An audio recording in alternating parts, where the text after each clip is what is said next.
Olá, olá pessoal, muito bom dia. Espero que todos estejam bem e saudáveis. Bem-vindos a mais um webinar da série Ipsos Talks Recalculando. Hoje a gente vai falar sobre encontrando a equação de valor certa para a recuperação, assumindo que as mudanças que a gente está enfrentando certamente vão mudar as necessidades das pessoas e passa a ser chave para as marcas e empresas encontrarem a equação de valor mais adequada para esse momento e para as pessoas. Como sempre, a gente vai ter um expert internacional para falar do tema. Hoje, a gente tem a honra de ter como convidado o Douwe Rademacher, que é o nosso líder da unidade de estratégia e compreensão do mercado. Vai falar com a gente hoje de Amsterdã, na Holanda. O André vai falar do Brasil, como especialista brasileiro, dando a visão do Brasil, e vai falar um pouquinho de retorno sobre investimento, o lado da empresa, nessa equação de valor. Ele dirige a nossa área de Strategy 3, que é a área de estratégia e gestão da Ipsos no Brasil. E eu sou Marcos Cagliari, CEO da Ipsos do Brasil, e vou abrir falando um pouquinho, compartilhando com vocês os dados daquele monitoramento, aquele tracking que a gente tem semanal desde o começo da pandemia, desde março. A gente tem um tracking semanal, ou seja, uma massa de dados muito útil, muito forte, muito robusta, em 16 países a gente está fazendo esse tracking, e eu vou compartilhar com vocês os dados mais recentes dessa informação, desse monitoramento que a gente chama de Essentials. Depois a gente passa para o Douwe, que vai falar um pouquinho da compreensão da necessidade de acesso, né, o affordability, value for money, mais os valores que as pessoas atribuem à marca, que é justamente alinhado com as prioridades que estamos todos nós revendo. E depois, como sempre, a gente vai ter 10 ou 15 minutos, dependendo do tempo, de perguntas e respostas. Tem sido uma etapa muito interessante do nosso webinar.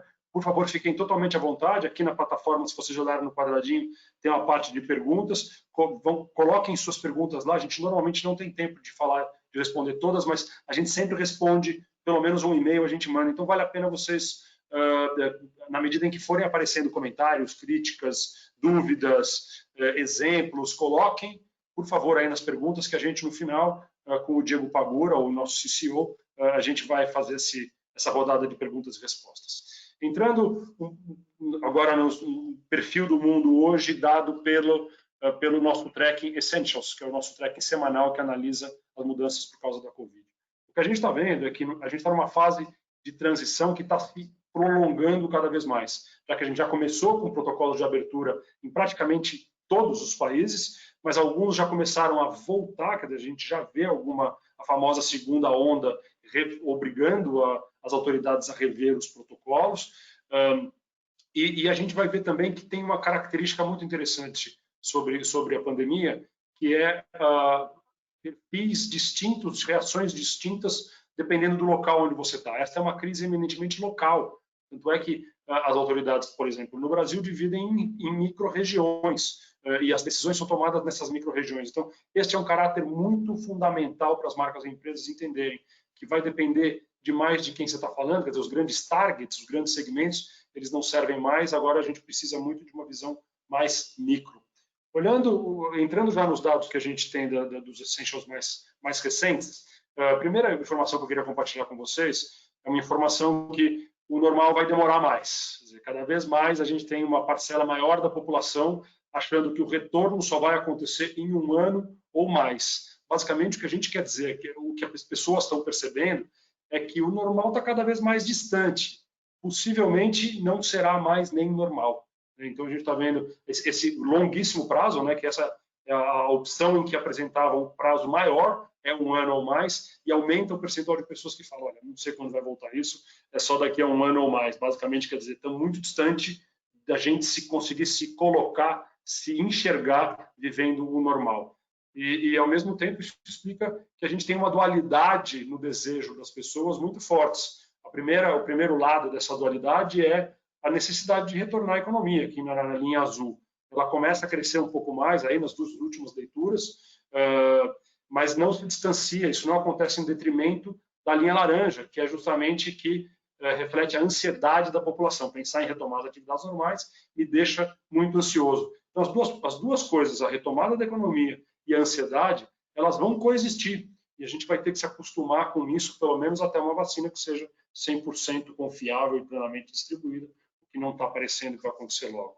Nesse cenário de dualidade, de complexidade e conflito, eu acho que não é surpresa que as autoridades constituídas, os governos, aqui representados pela linha azul escura, sejam quem apresenta pior avaliação de atuação. As próprias empresas vêm tomando um lugar que antes era das autoridades, que antes era do governo. E a gente falou disso em um webinar passado. Acho que as empresas, elas realmente já assumiram essa responsabilidade, que elas têm um papel social muito maior do que um papel comercial meramente. Então, a gente está vendo que as empresas estão sendo mais reconhecidas e os governos apanhando muito, porque, na verdade, quando a gente analisa aquela complexidade que eu mostrei antes, é uma dualidade difícil de você equilibrar. A gente precisa ter a proteção, precisa lidar com a ansiedade, mas, ao mesmo tempo, evidentemente, precisa pensar numa retomada da economia. É uma complexidade que tem respingado muito na avaliação dos governos. Ao mesmo tempo, há espaço para medidas que sejam mais assertivas. E aqui a gente perguntou um tema que está muito quente, que é a questão da vacinação, e a gente perguntou para os países se apoiariam a vacinação obrigatória. E vocês vão ver que no Brasil a gente tem quase 90% de apoio. É o segundo país com maior incidência de apoio à vacinação que seja obrigatória. Enquanto, por exemplo, o governo federal falou recentemente que não pode obrigar todo mundo a se vacinar. Então, há medidas que podem deixar o governo mais ou menos apoiado, vamos dizer assim. E parece que vacinação aqui é um tema, evidentemente, muito quente, mas que tem um apoio maciço por trás, como a gente constata, e não aconteceu em todos os países, né? Como eu mostrei. E o retorno às atividades já começa a acontecer de maneira mais explícita, mais visível. A gente já tinha mostrado essa informação em julho, se não estou enganado, que as pessoas uma maioria das pessoas já estava indo ao supermercado ou mercearias ou fazendo compras em lojas, por exemplo. E esse número aumenta um pouco mais, cresceu 2 pontos percentuais supermercados e 4 pontos outras lojas. Quer dizer, a gente aqui começa a ver já uma consolidação do retorno às atividades. E começa a aparecer também novos produtos, novas categorias que voltam a crescer dentro da cesta de compras das pessoas, mas que tinham sido retiradas em algum momento, muito em função das decisões de compra, do risco maior, né? A gente percebeu que no período da pandemia as famílias percebiam um risco e tomavam muito cuidado nas decisões de compras. Alguns produtos não essenciais voltam a crescer. Por exemplo, brinquedos, jogos, artes, cigarro eletrônico, vocês podem ver com crescimentos altos de 3 pontos percentuais, por exemplo. Então, a gente vê aí já um controle maior das despesas das pessoas e das famílias. Por fim, talvez a maior dificuldade para as empresas e marcas é como as pessoas estão se sentindo. Elas ainda se sentem impactadas tanto pela saúde quanto pelo lado financeiro.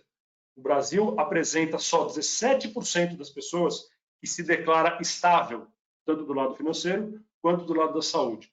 Portanto, a gente tem aí 83% das pessoas que tem pelo menos uma dessas preocupações ou um desses impactos sérios. Lidar com isso é muito difícil. É uma complexidade muito grande e obriga que a gente coloque naquela equação de valor que a gente estava comentando no começo da apresentação, não só a questão financeira, que passa a ser fundamental, como em qualquer momento de crise, a gente sabe que a questão de affordability passa a ser importante, mas a questão experiencial, né? A percepção de adesão aos protocolos, por exemplo, das lojas, dos varejos, ela está muito ligada a como essa experiência de compra acontece. Então, aqui a gente está vendo uma equação que fica cada vez mais complexa. E é justamente isso que a gente tem que analisar e vai discutir hoje. Como é que a gente lida com essas duas coisas, tanto o lado financeiro quanto o lado de experiência, dado o altíssimo grau de ansiedade da população e particularmente da população brasileira. Vocês viram aqui, eu apresentei que os brasileiros estão sempre entre os 3 países mais preocupados em quase todos os itens que a gente fala. And to address that, I would like to invite Dawa. Dawa, if you could come to us, the floor is yours. Thank you. I appreciate it. Let me just show my screen. So again, Marcus, thank you very much for the introduction, and also thank you very much for allowing me to present in English. That makes it slightly easier for me from Amsterdam. So I just wanted to start off with sort of expressing the way people talk about this crisis. And many of the clients that we speak to call it a health crisis, right? But I believe it's not just a health crisis. And also, there's other clients who say, well, you know, it's really a financial crisis instead of a health crisis. And though Marcus has just shown this slide from Essentials that shows the number of people, especially in Brazil and in Mexico, that are impacted financially by the crisis, I still don't think, you know, in essence, this is a financial crisis. I think we should call it a control crisis.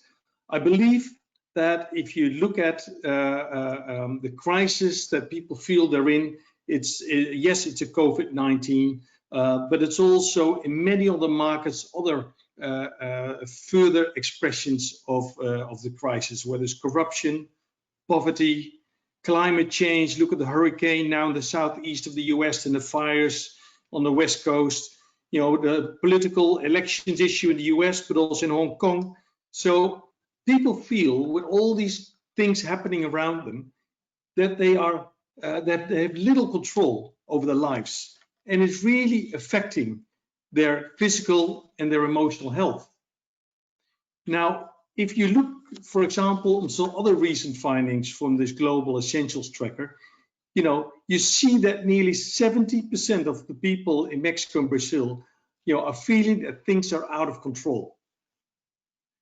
And if you look at another question, right, if you see that about 1 out of every 3 people in Latin America are feeling frustrated at the moment.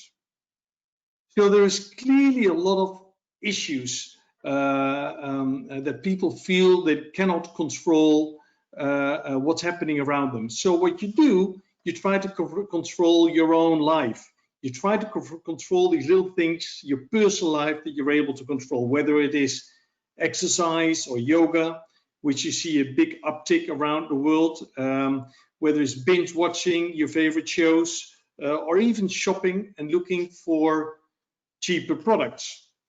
Now, having said that about looking for cheaper products, I truly believe that offering discounts for many of our clients are not necessarily the only or the best solution.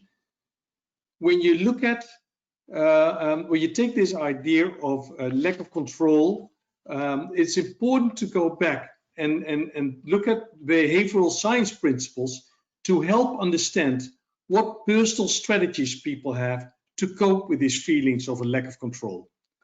And during the next sort of 10, 12 minutes, I'm going to take you through 6 examples of these behavioral science strategies that show you how people cope with this lack of control, other than just jumping on discounts and cheaper products. So let's start with the first one, attachment style. Now, interestingly, from recent psychological research, we know that almost 1/3 of people across the world have developed some kind of attachment issues during their childhood years. You know, and interestingly, that coincides with these findings from these essentials, that about 30% of all people are feeling lonely during the pandemic. Now, in general, people with these attachment issues, they are often, they don't feel safe or comfortable with forming new relationships, which is called avoidance, or letting go from unhealthy relationships, which is called anxiety. And this lack of control can further strengthen these feelings of avoidance and anxiety. Now, interestingly, if you translate that, what recent behavioral science researchers have done, if you translate that to brand relationships, people with these kind of predispositions, they tend not to trust what brands of competitors say and are much likely to promote positive experiences that they have with premium brands. So understanding what kind of attachment style your consumers have can help you cope with this situation, help these people to cope with these issues, other than just giving them discounts. Now, also social context matters in understanding consumer behavior. Now, if you, for example, a good example is the mask wearing in public, right? Now, during the pandemic, people are wearing these masks. Now, in the US and in many other countries, it is seen as a social signifier that you care about protecting yourself and care about protecting others.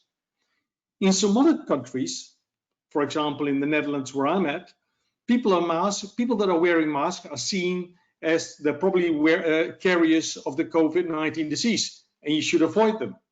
So context matters. The same happens when people engage with more premium products. Social norms, online conversations can mean that people judge you for spending a bit more on food or on beauty products, right? Another behavioral science coping mechanism is radical self-help. You know, whether it is personal health, food, or exercise. Now, for example, this Sweat app by Kylie it's not a new app, but today it's one of the most used app for exercising and healthy lifestyle. And from some other recent research, we see that many people are overeating, they're under-exercising, and they're really not happy about it. So they're looking for products to help them deal with this. You know, a few examples, but I think you can think of many others. Kefir, Probucks, yogurt with proteins. Now, these have been around a while, but you see that the sales of these products are hitting new heights.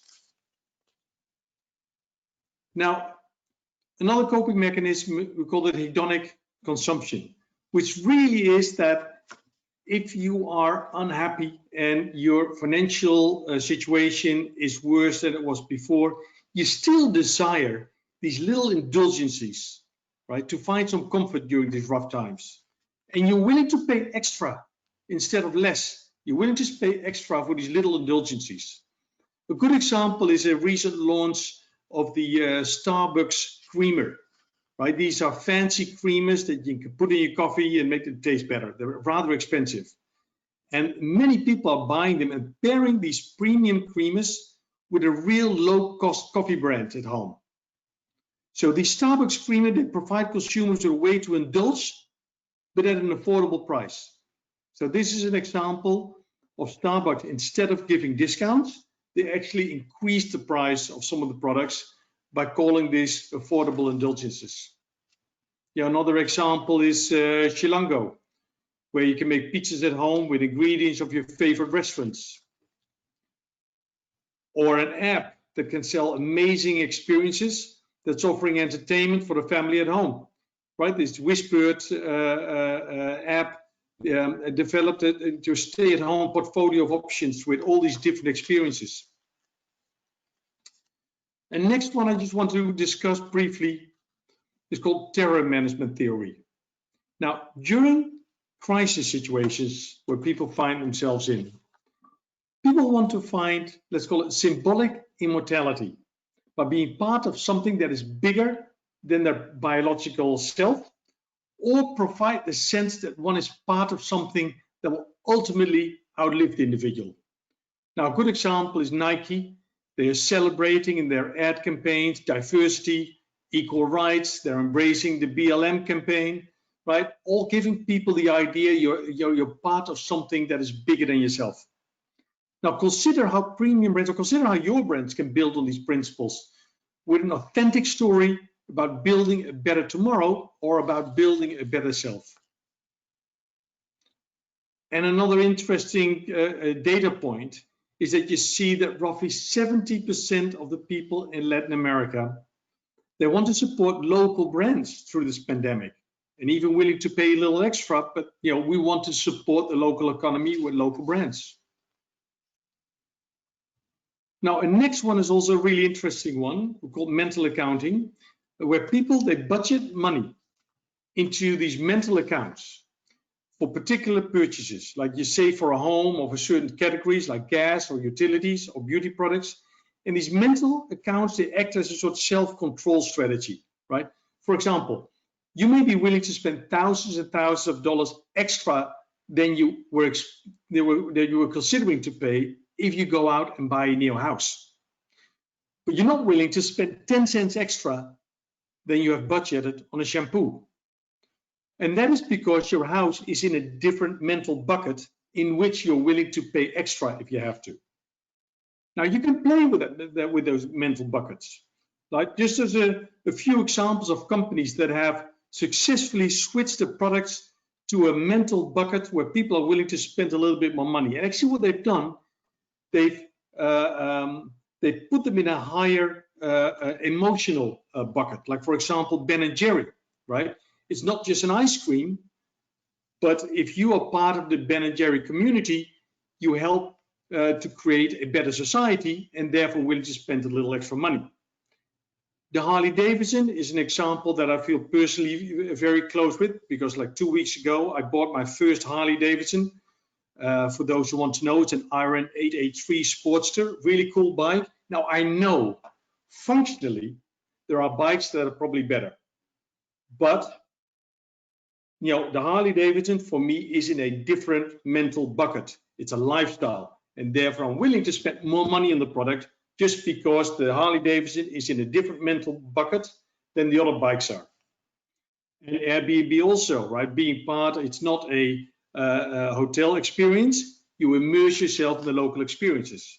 So it's something you can think about for your brand. How can you put your brand in a bucket in which people are willing to spend more money? Now, I've just gone through a whole number of these coping mechanisms, but it's a little bit more complicated than that, because the specific control strategies really depend on people's emotional state. And to make that a little clearer, I'm using here sort of a Sicilian framework with all these different emotional states. Now, people that tend to be in the bucket or of maximizing life, I don't worry, I'm excited, I want to go out, I want to party, they are looking for, in this situation, coping mechanisms like these virtual parties, virtual dance, right? So they're looking for coping mechanisms that fit their maximizing life emotional state. People that are more in the protecting my family, protecting my body, responsible care, they're looking for products, or they're looking for experiences, and they're looking for coping mechanisms that help them protect their family and protect their life and protect their body. And then there's this mental state of controlling life and knowing exactly what works and what doesn't work. Right? So those are people that are in that sort of mental state, are looking for coping mechanisms that help them with all these different sort of food supplements, or these different apps that can target specific or specific exercises for specific moments. And finally, healthy looks, right? So they're looking for coping mechanisms like radical self-help, yoga, exercise, etc. So understanding consumers' emotional state and link that to coping mechanism, as we discussed before. And these emotional states are very different at the moment. Like, for example, there's a large number of people that are feeling increasingly frustrated, feeling increasingly bored, feeling increasingly lonely. Yet there's another group that are sort of calm and feeling sensible in the situation. So understanding where your consumers are is important. So in summary, what the story that I've tried to tell today is that people feel a loss of control. They feel increasingly bored, feel increasingly frustrated and lonely. And there's all these different behavioral science coping mechanisms that people can use to deal with this feeling of lack of control, but the one they choose depend on their motivational state.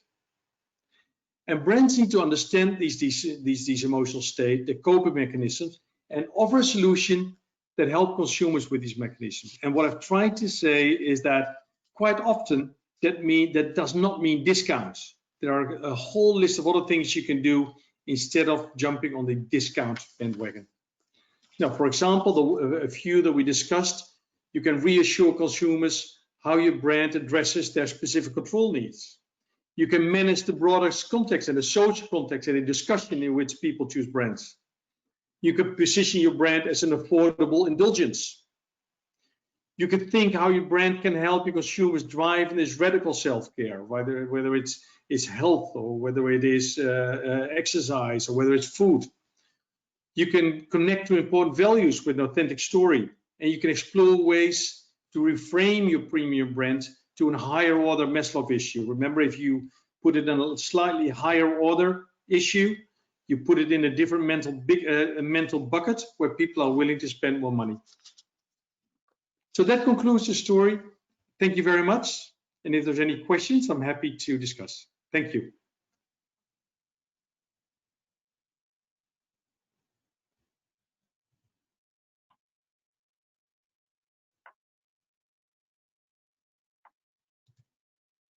Olá, pessoal. Bom dia.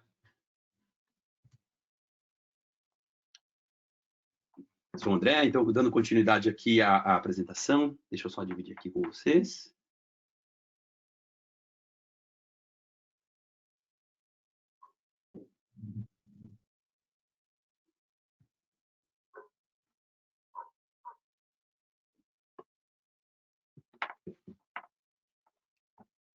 Pronto. Acho que vocês estão vendo aqui já, né? Bom, eu vou falar um pouquinho sobre o equilíbrio entre o retorno de investimento de curto prazo e de longo prazo, né? A gente vai aproveitar e trazer alguns exemplos aqui de como as empresas podem e devem endereçar essas questões do ponto de vista de gestão, aproveitando um pouco a visão que a gente viu do Marcos, das pesquisas, né, de como tá sendo visto isso no Brasil, no mundo, e o contexto que o Dow nos passou, tá? Peraí, minha câmera está aparecendo. Estão vendo a câmera, né? Então, ok. Eu começo aqui com uma pequena reflexão, né? Não sei quem conhece o glaciar Perito Moreno, que fica na Argentina, em Calafate. É um dos poucos glaciares do mundo que não estão diminuindo, né? que se mantêm do mesmo tamanho, apesar de toda a questão de global warming, etc. Né? E é interessante para a gente falar sobre mudança, né? O contexto de mudança e como isso está afetando nossas decisões. É muito bonito, eu recomendo a todos que possam assistir e que possam participar desse evento de ver, né, o glaciar, né?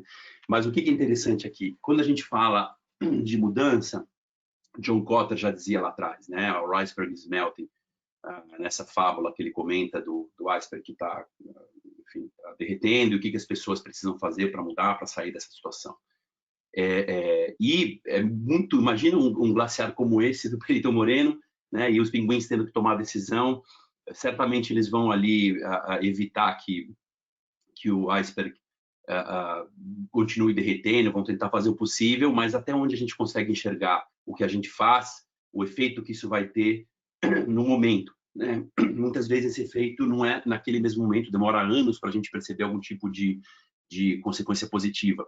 O interessante, quando a gente cruza isso com outro pensamento, aqui Domenico De Masi falava do ócio criativo, a gente vê a mudança agora de comportamento das pessoas, trabalhando de casa, ele já dizia que não tinha sentido nenhum as pessoas estarem se aglomerando no mesmo horário no trânsito e voltando no mesmo horário para almoçar, e todo mundo na fila, etc., porque o trabalho e a entrega intelectual pode ser feita à distância, né? O interessante é que esses dois pensamentos não são novos, né? 2006, quando se falava de mudança, o John Kotter já dizia isso, e o Domenico De Masi, em 2000, estava falando do ócio criativo, que o trabalho ia mudar.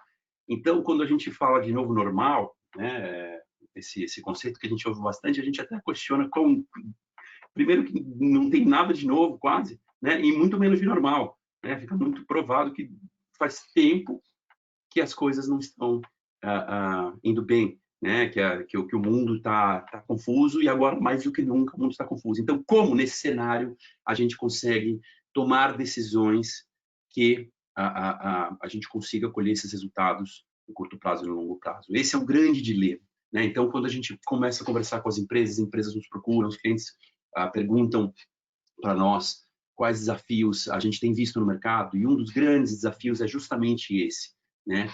Fazer hoje ou planejar amanhã, né? Fazer hoje ou planejar amanhã. O que a gente quer dizer com isso? Fazer hoje. O meu iceberg está afundando, está derretendo. Eu preciso evitar isso de qualquer jeito.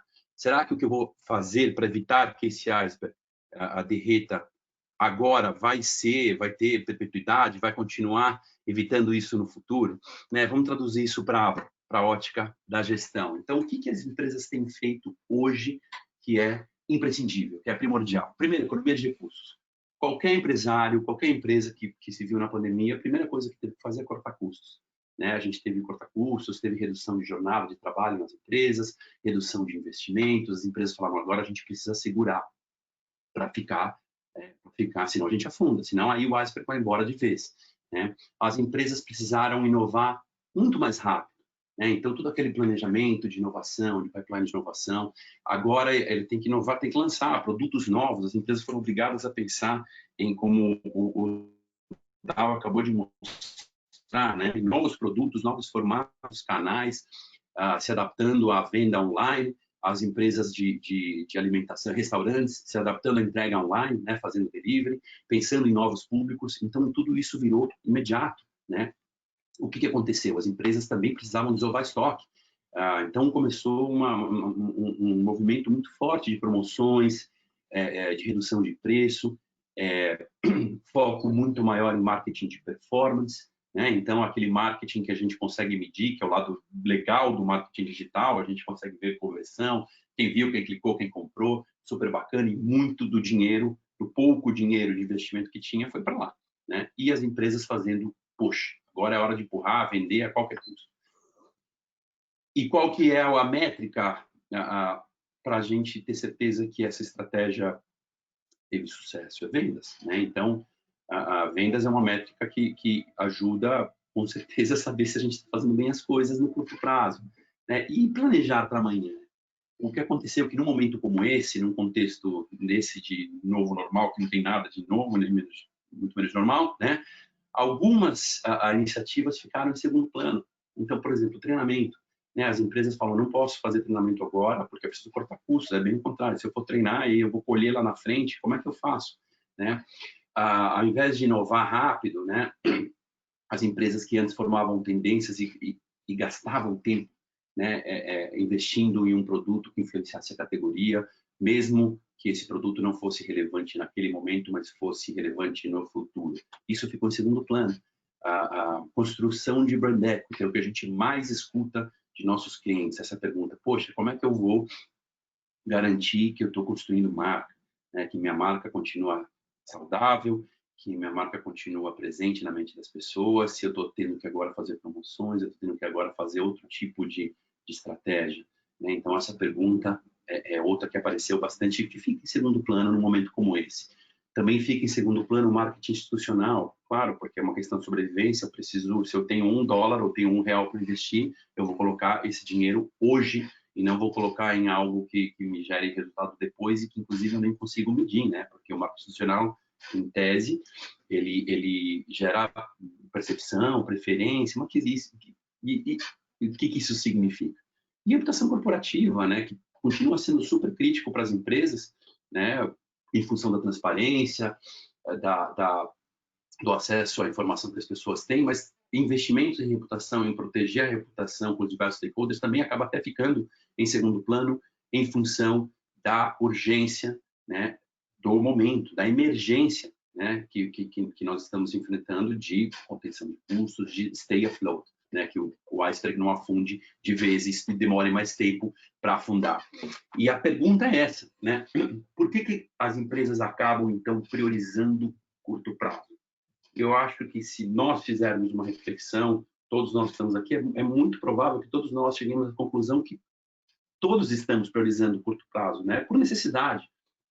Mas não é só por necessidade, gente.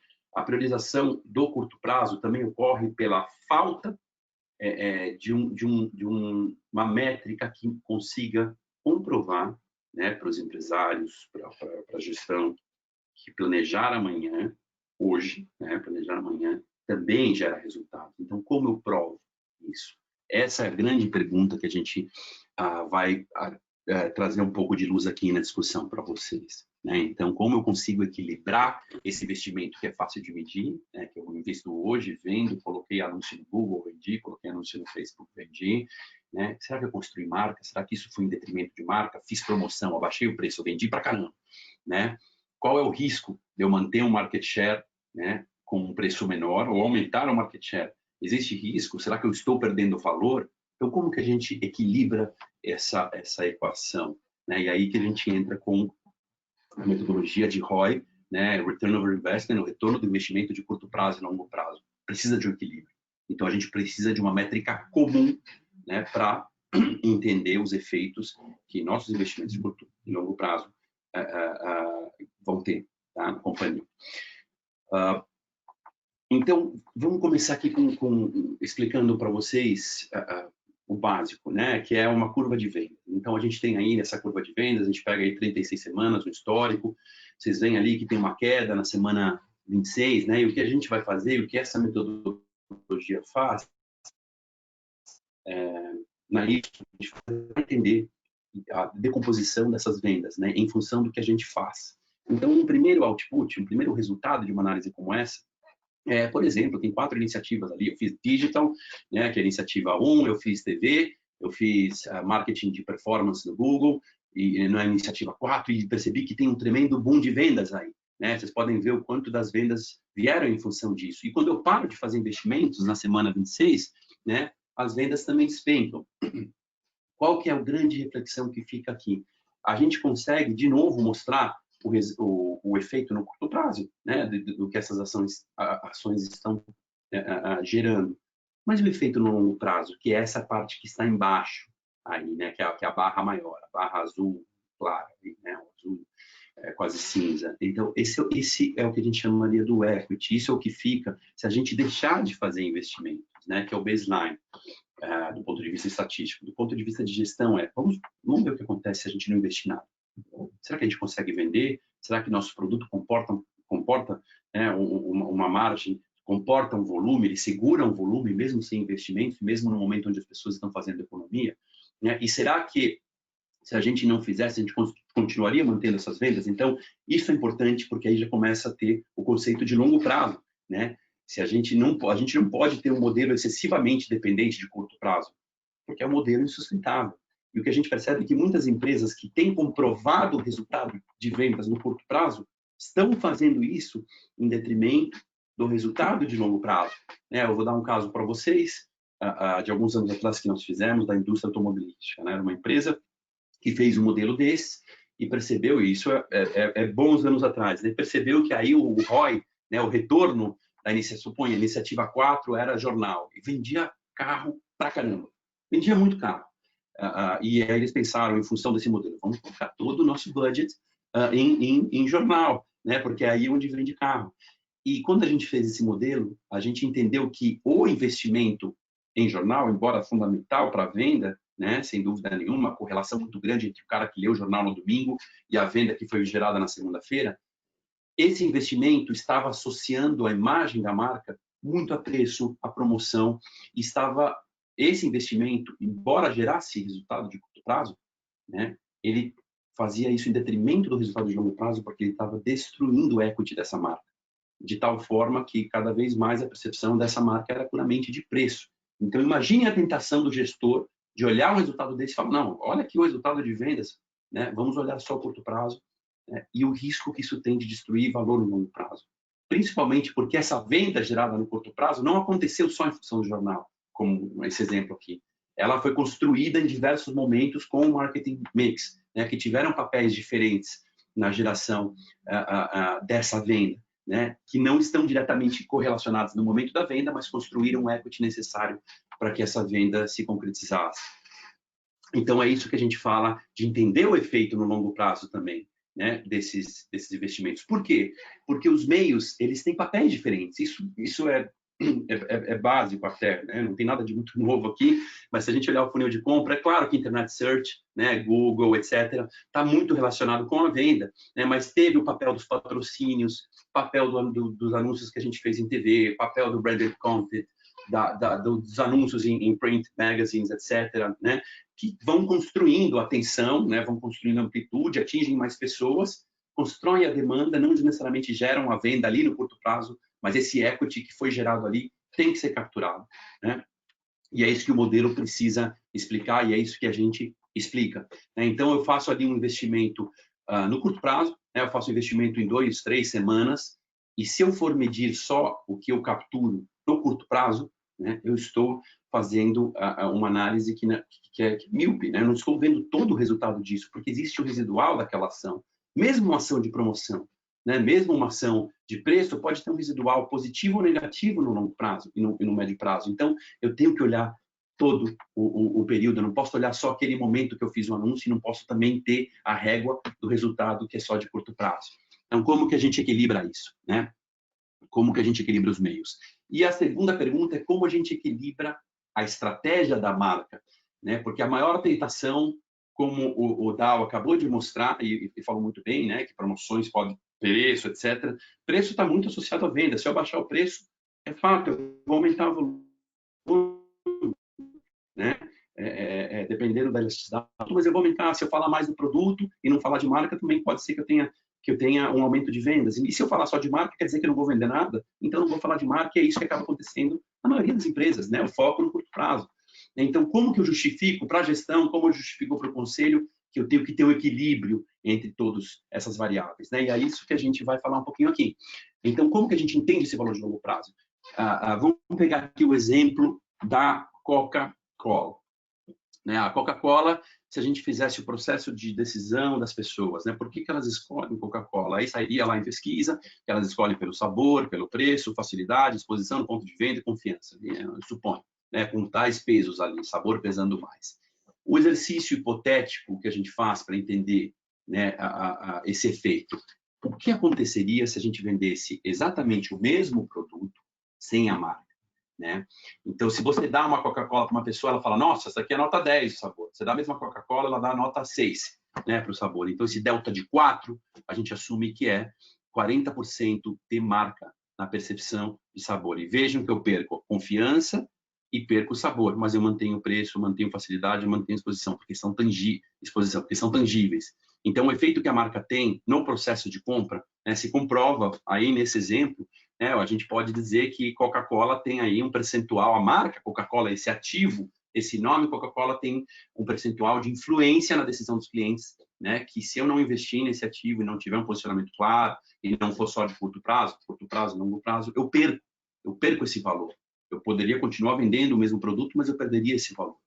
E como isso se relaciona com meios, com curto prazo e com longo prazo, né? Então, isso que a gente vai olhar, e aí entra a ótica de corporate finance, né? De valuation.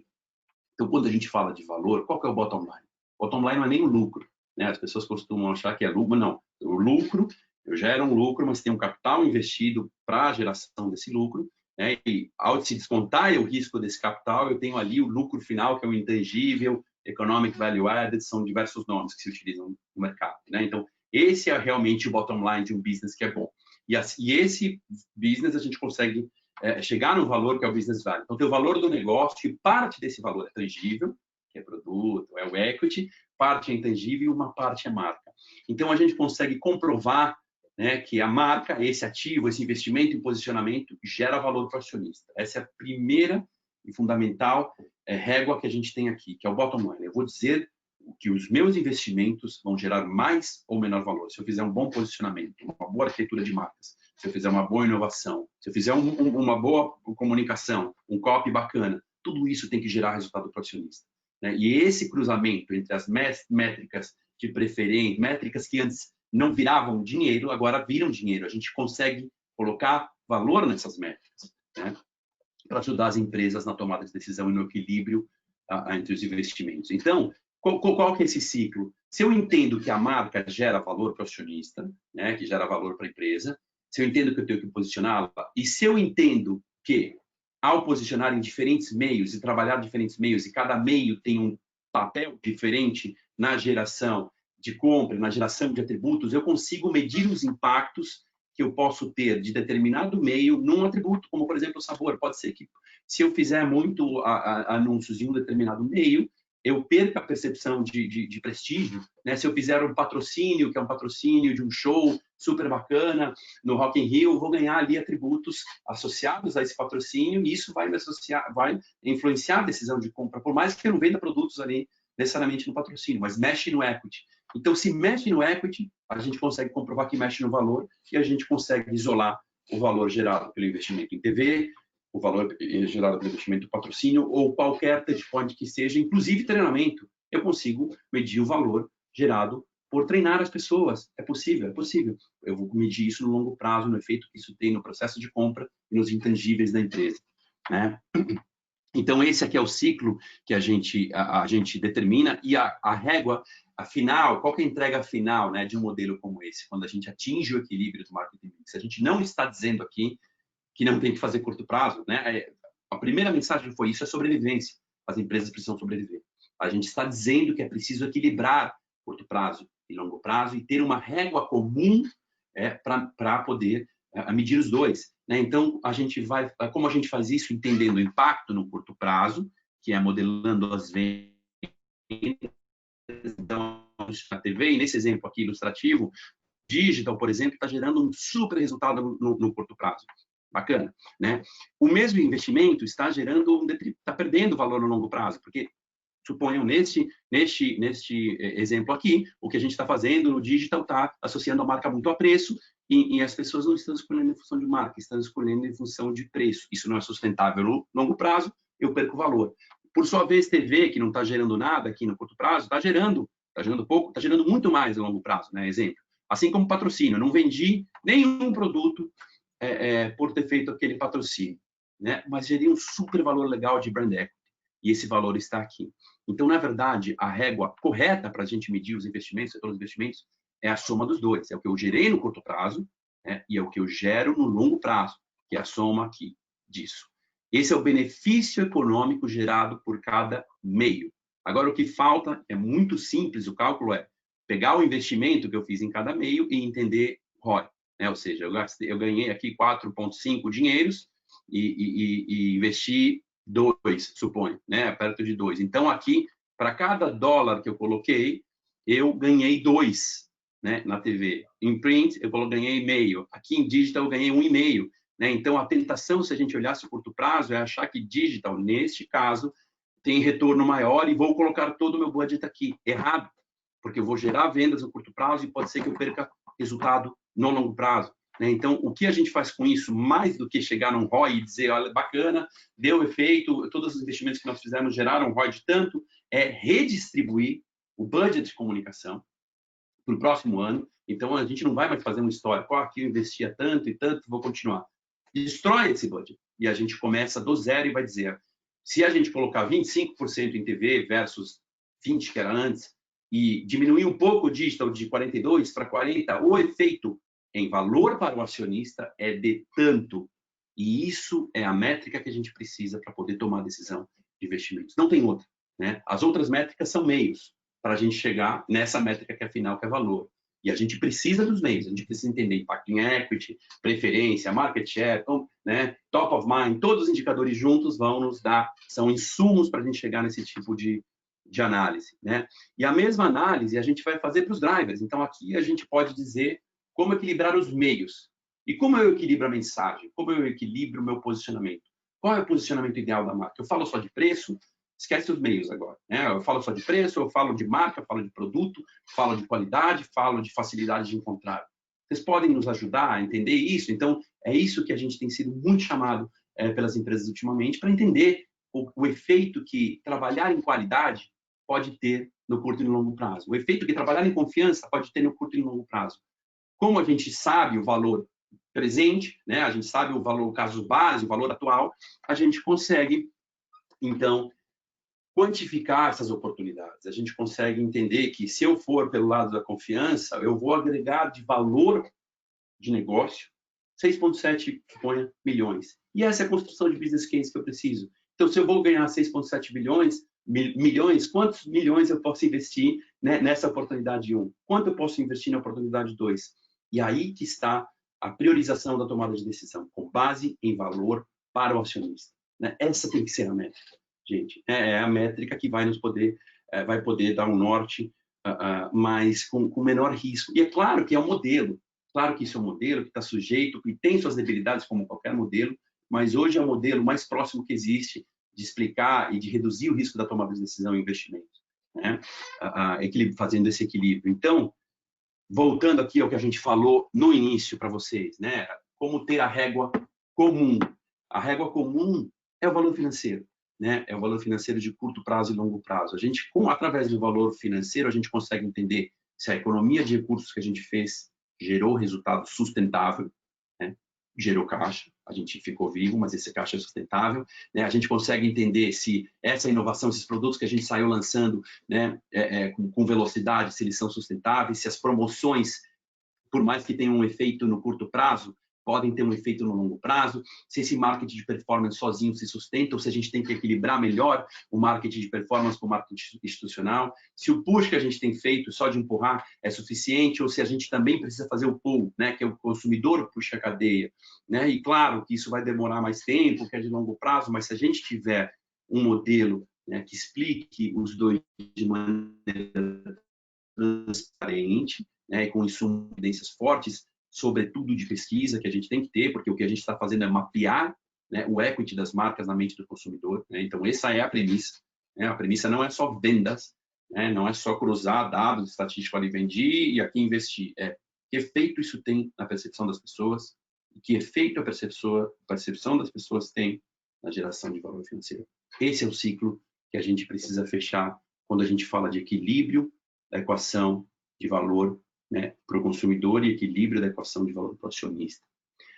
Muito obrigado, gente. Agora, por favor, se vocês têm perguntas, é o momento da gente responder para vocês. Se alguém tiver alguma pergunta específica, também pode encaminhar, né, para o e-mail. Está à disposição, mas agora a gente tem aí 10 minutos para concluir. Perfeito, obrigado, André. Bom dia a todo mundo. Tudo bem? Sim, bom dia ainda. Tudo bom? I would like to invite Marcos and Dawa to turn on the cameras. Thank you very much, guys.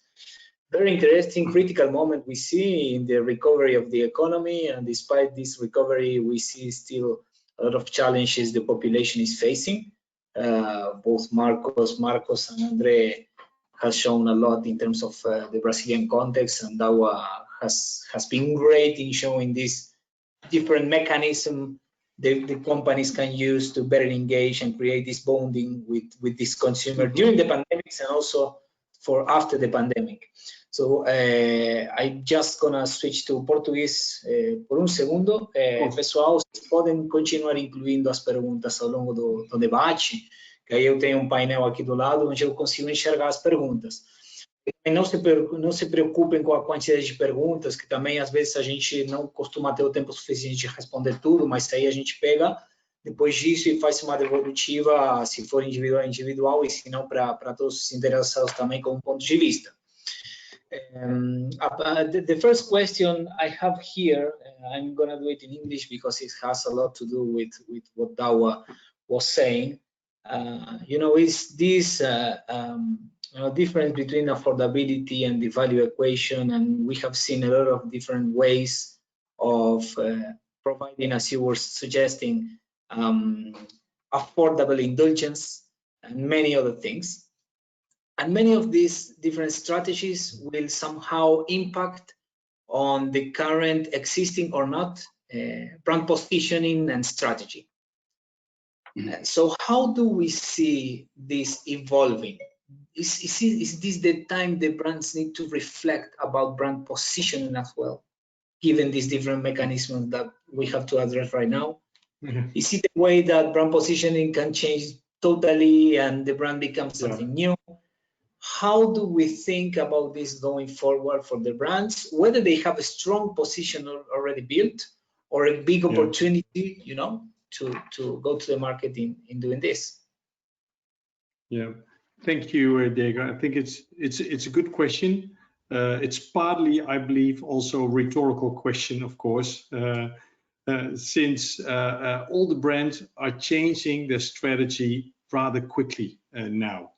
Right, there are brands that are almost dropping off people's radar screen. There are new brands coming up. So, I think there are about three things you could say about this. Is one, this is the time to rethink your brand positioning. Absolutely. Now, it doesn't mean, as you said, Diego, that this is the time to move your brand positioning from one position to the opposite positioning. That has never been a smart thing to do, but especially now, you don't want to completely reconsider your strategy. But I think now's the time to think how you can slightly move it and position yourself in a more relevant and a more powerful positioning in what is important right now for the consumer. So that's one part of the answer. The other part of the answer is it is not so much brand positioning, but it's almost how do you activate your brand positioning, right? So I think many of the control mechanisms that we discussed can be really effective tools within any positioning that you have. It is just a matter of you activate those strategies differently depending how you are positioned. Are you positioned more, let's say, as a family brand? Then you need to think about those mechanisms that really related to how to bond with the family, how to create a safe bubble and a safe environment for your family. Are you more seen as a premium status-oriented brand, for example? Then this is maybe the time where you create really unique experiences that people miss because you don't have these big concerts, for example, but can you create some kind of online concert? So point one, yes, it's a time to think about repositioning. Point two, the positioning should be subtle and sort of moving you away from your direct competitors. But point number three, I think it's more important how you activate your positioning in a different way than what you have done before. Awesome. So it will have many impacts, right? In communication, portfolio, many things. 100%. But obviously, with this. Marcos, Andre, any comments on this? Eu acho que está no mundo, Greg. Sorry about that.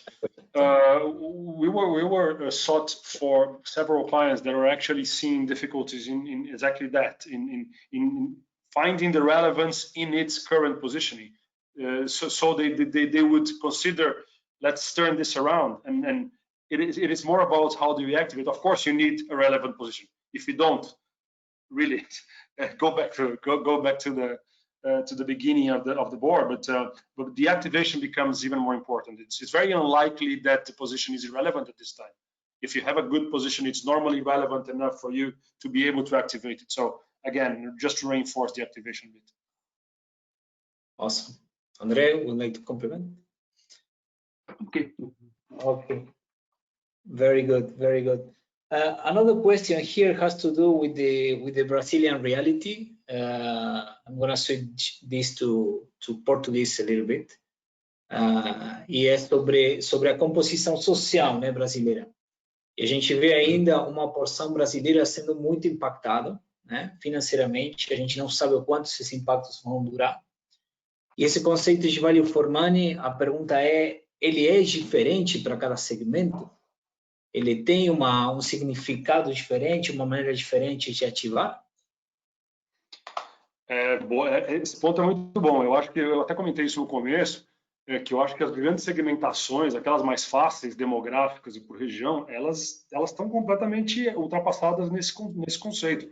Hoje a gente tem, e eu vou dar um grande exemplo, talvez o mais visível, mas a gente tem um auxílio emergencial que coloca 50 bilhões de reais no mercado, a mais do que existiria, através do auxílio emergencial para 60 milhões de famílias.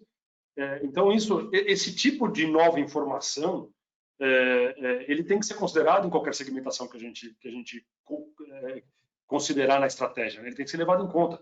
E, na nossa perspectiva, cada vez menos grandes grupos óbvios são relevantes e passa a ser completamente essencial os microgrupos. Quer dizer, hoje interessa muito mais você entender essa pessoa está trabalhando ou não, ela está em casa, ela tem alguém de grupo de risco com ela. Olha como uma sutileza dessa muda o seu comportamento, a sua necessidade, a sua priorização de marca.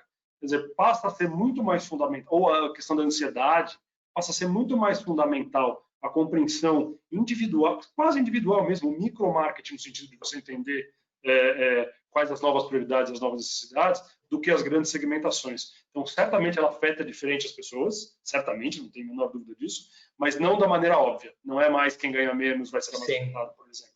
O auxílio emergencial é uma prova disso, que tirou gente da pobreza nos últimos 6 meses. As taxas de DIE reduziram de tamanho durante a pandemia, justamente por causa disso. Ou também, reitero, a questão de grupo de risco perto da gente, muda completamente o jeito que a gente pensa, o jeito que a gente atua. Então, acho que esse é um ótimo olhar, é o olhar micro, mas isso muda as pesquisas que a gente faz, as métricas que a gente olha.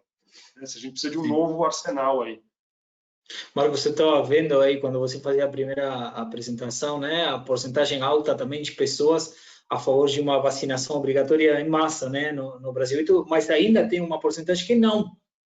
Então, será que, inclusive, para esse tipo de coisas que são atitudes, pensamentos que refletem um pouco, não sei, equação de valor até do dia a dia, essa estratégia de marcas pode ser diferente. É interessante a reflexão de olhar esses micro detalhes. É um ótimo exemplo, Diego. E aí eu faço referência ao que o André e o Dal falaram.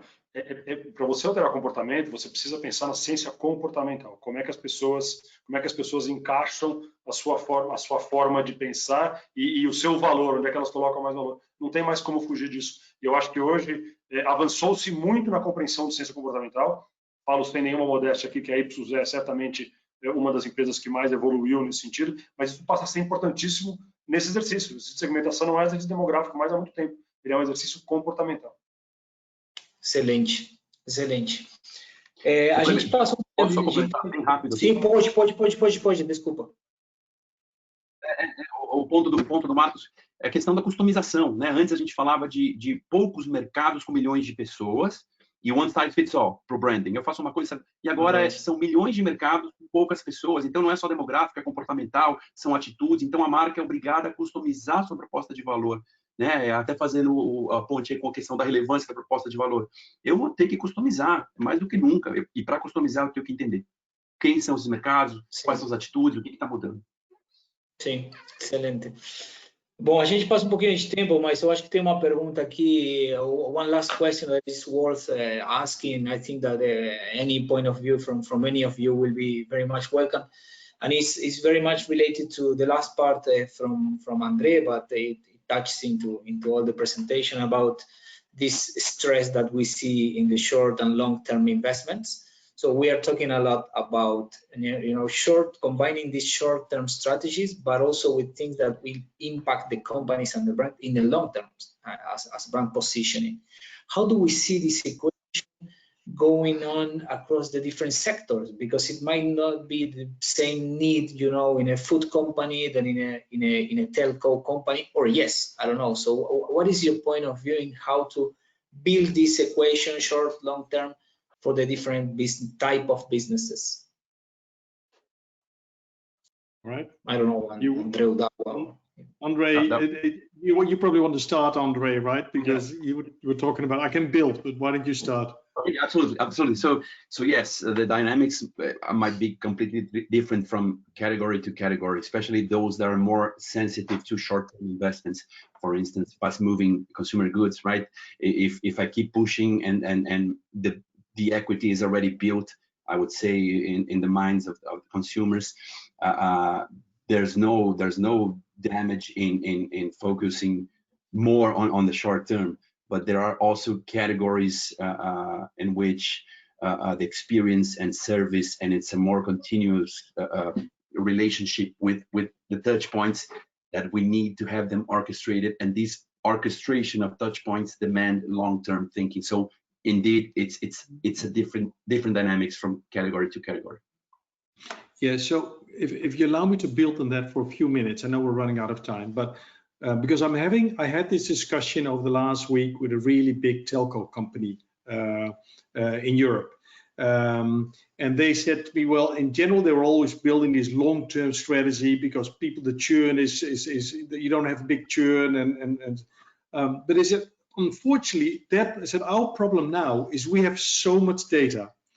And so how can we, and we have all the best data scientists in the world, how can we still use behavioral science, for example, to understand why people churn? Because that is still the biggest cost driver, or the bottom line driver, both loss and profit, depending on where you are on the equation, right? And interestingly, so we are working with them to say, here are some behavioral science principles similar to the ones that I've discussed before, and then let's find which of these we can find back in the data that has actually an impact on churn, right? And we've seen some really powerful tools on how to do that, bringing behavioral science to big data to see how we can impact churn. So even though brand, and that will eventually impact the long-term brand positioning. So even though, what I'm trying to say is, even though the problem looks different between fast-moving and categories where it's sort of slower moving, the churn, etc., the problems are the same, just the journeys and the strategies and the tactics are different. But the problems are the same. Yeah, good point about the Germany. Very good, very good. Marcos, would you like to add anything? No, the experts had spoken. Awesome. Awesome. Yeah. Okay, guys, thank you very much. There were a few questions here that we couldn't answer today. Algumas perguntas que não conseguimos responder. Mas fiquem tranquilos que aí a gente volta com vocês. A gente vai ter o nosso próximo webinar no dia 7 deste mês, 7 de outubro, né? 7 do próximo. O webinar vai mudar o horário, naquele dia vai ser 4 horas da tarde, e vocês em breve vão receber o convite. O tema talvez seja o mais interessante, tem muito a ver com o que a gente falou hoje, é sobre fazer o targeting das pessoas certas. Então, a gente falou muito aqui de posicionamento, falou muito de essa segmentação ou microsegmentação. Então, provavelmente, a gente vai aprofundar muito nesse tema com o nosso próximo webinar, que será Targeting the Right People. Então, esperamos todos vocês no dia 7 de outubro, às 4, e a gente se vê na próxima. Tá bom? Obrigado a todos. Thank you, Dawa, for being here. Thank you, Marcos. Thank you. See you next time. Okay. Bye-bye. Thank you. Ciao. Bye-bye. Bye, everyone. Bye-bye.